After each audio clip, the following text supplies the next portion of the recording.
Hey guys, how's it going? Michael Troy here. Today we are looking at Batman The Long Halloween, number 7 of 10, illustrated by the amazing comic legend Dave Stewart. That is exactly what I am here for. I'm so excited to share it with you. Subscribe to my channel if you haven't already. Hit that like button and let's get right into it.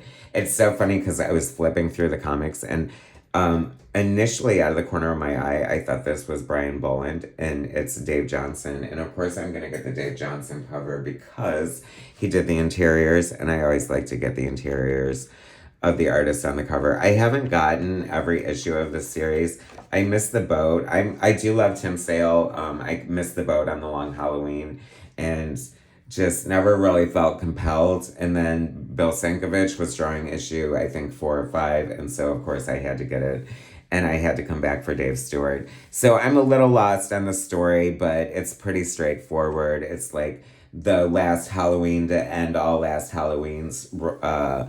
Writer Jeff Loeb, Dave Johnson, artist, Dave Stewart, colorist, Richard Starkings, letterer and design. Now, a word about Dave Johnson. He is so amazing. He is so awesome. Burst onto the scene in the 90s. And has been like killing it ever since. Mostly as a cover artist, I have to say. And his covers are always worth it. They are always dynamic, amazing, beautiful, and gorgeous. And his interiors are highly sought after. This definitely feels like the long Halloween version of Dave Stewart, or Dave Johnson, I'm sorry. It's a little less chaotic than something like Super Patriot. It's a little more controlled and concise, but it is beautiful and gorgeous and noir and Batman. I love the textures he brings to his inks. These look classic, great. A little Cliff Chiang, right? Like as far as how classic his work is. And I have to feel like maybe it's also the presence of Dave Stewart's colors. Maybe I would feel differently seeing it all in black and white, which low-key I want. Like, I totally want the noir version of all this because there's a lot of amazing artists on this series, even though I didn't pick them all up.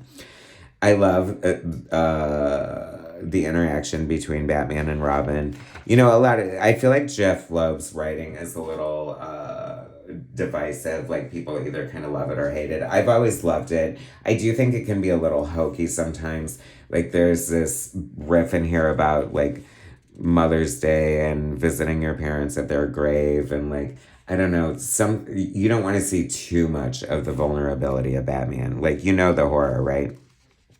Jim Gordon, you know, this feels very classic. This feels very, like, what you would expect. Everything's here. All the villains are here. I don't know. See, so he goes to visit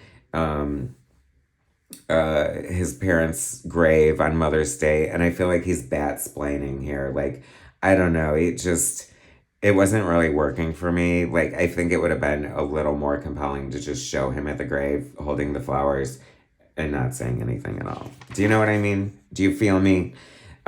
Poison Ivy here. There's a great interview with Dave at the end saying, like, how it was kind of a challenge to draw Tim Sale's version of Poison Ivy and nailed it. Looks gorgeous.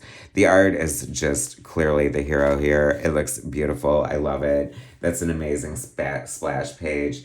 Batman looks so cool and iconic. In a way, I do wish he would have went a little more crazy, but his style has evolved, obviously, since Super Patriot, but, you know, I don't know.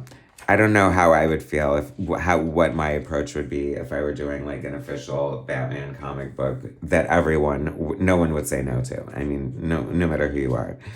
Please, if you're the person who would say no to drawing Batman, leave a mention in the comments because I don't believe you. I don't believe you exist.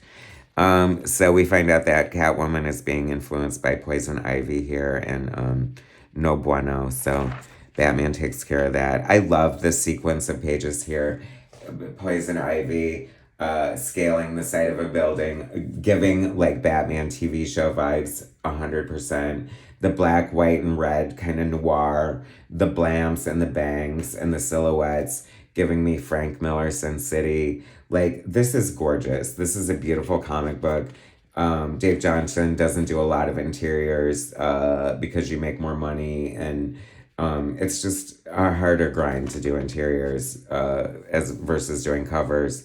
And this really makes me wish he would do more interiors because these are fun, these are gorgeous, these are beautiful. You know, it's as exciting to me as the rare occasion when Adam Hughes does interiors. And I am so happy with this. It is beautiful. Um, Praise him for coming out of interior semi retirement to do a story here and just nailing it from cover to cover. So gorgeous. Well done. I'm so glad I picked this up. You guys definitely should too. Love the little interview in the back talking about what it was like and his association with the title and seeing the process, of course. You know, if you watch my channel, I'm all about the art, and I'm so happy this is part of it too. It is so good. What a great series. Beautiful art from Dave Johnson, and a pretty good story by Jeff Loeb, too. So definitely pick this one up, guys. Thanks for watching. Subscribe to my channel if you haven't already. Hit that like button, and I will bring you more soon.